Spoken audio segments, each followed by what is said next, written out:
मैं एक ऐसे मोहल्ले में बड़ा हुआ जहां घरों के पीछे घना जंगल फैला हुआ था। सड़क के एक तरफ घर थे और दूसरी तरफ मीलों तक सिर्फ पेड़ ही पेड़ थे। जब मैं छोटा था तो हमारी गली के कुछ बच्चे हर वीकेंड साथ में खेलते थे। गर्मियों की रातों में हम देर तक बाहर रहते, तब तक जब तक हमारे माता पिता हमें घर बुला नहीं लेते थे। हमारा पसंदीदा खेल था छुपन छुपाई। हम आमतौर पर घरों के पिछवाड़े और जंगल के किनारे तक खेलते थे। दिन में यह मजेदार लगता था, लेकिन रात में सब कुछ बदल जाता था। अंधेरे में पेड़ों ने सारी रोशनी निगल ली होती थी और हर जगह एक जैसी लगती थी। यही चीज उस खेल को डरावना और रोमांचक दोनों बनाती थी। आखिरी बार जब मैंने उन जंगलों में छुपन छुपाई खेली, तब मेरी उम्र 14 साल थी। अगस्त का महीना था, गर्म और चिपचिपा। हम 5 लोग थे, मैं, मेरा दोस्त टाइलर, उसका छोटा भाई मैट और 2 गली के बच्चे जैसन और एरिक। घर के अंदर से बेहतर लगा, इसलिए हमने बाहर खेलने का फैसला किया। नियम साफ था, कोई भी पिछवाड़े या जंगल में छुप सकता था, लेकिन इतना पास रहना था कि जब सीकर आवाज लगाए तो सुना जा सके। जैसन ईंट बनने के लिए तैयार हो गया, बाकी हम सब भाग गए। मैं टाइलर के साथ जंगल में गया, फिर कुछ दूर जाकर हम अलग हो गए। मैं एक गिरे हुए पेड़ के पीछे छिप गया। मेरा दिल तेजी से धड़क रहा था, भले ही यह सिर्फ खेल था। जैसन के नंबर गिनने की आवाज दूर से सुनाई दे रही थी। जब उसने गिनना खत्म किया तो चारों तरफ सन्नाटा छा गया। सिर्फ झींगुरों की आवाज और हवा में पत्तों की सरसराहट थी। कुछ देर बाद मुझे पत्तों पर चलने की आवाज सुनाई दी, किसी के कदमों की। मैंने सोचा जैसन होगा। मैं चुपचाप सांस रोककर बैठा रहा। कदमों की आवाज रुक गई, वो वहीं खड़ा रहा।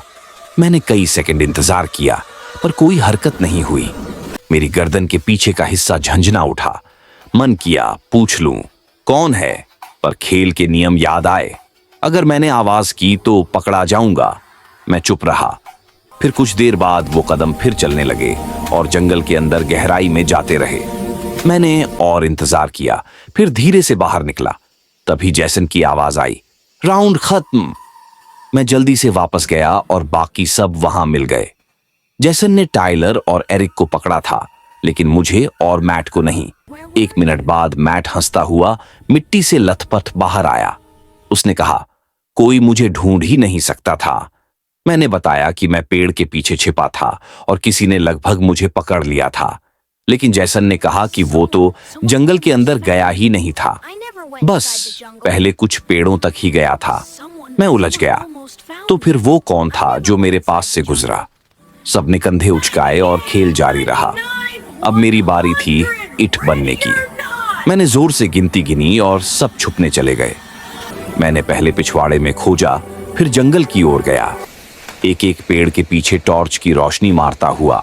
कुछ देर में मैट दिखा, उसे पकड़ा और वो हंसता हुआ बाहर भागा।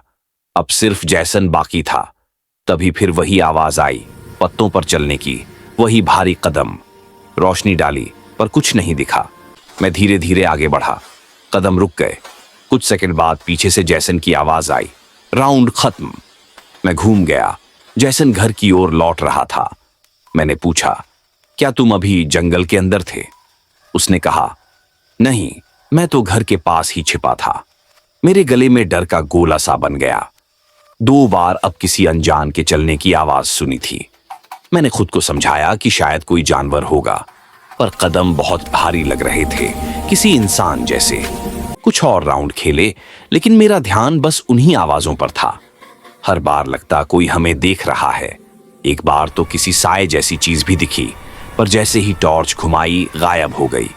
बाकी सब बेफिक्र खेलते रहे, हंसते रहे। आखिरी राउंड में जैसन ने कहा, चलो फिर से जंगल में छुपते हैं। मैं ज्यादा अंदर नहीं गया, बस किनारे ही रहा। घास में झुककर बैठ गया। दूर से घरों की पोर्च लाइट की हल्की चमक दिख रही थी।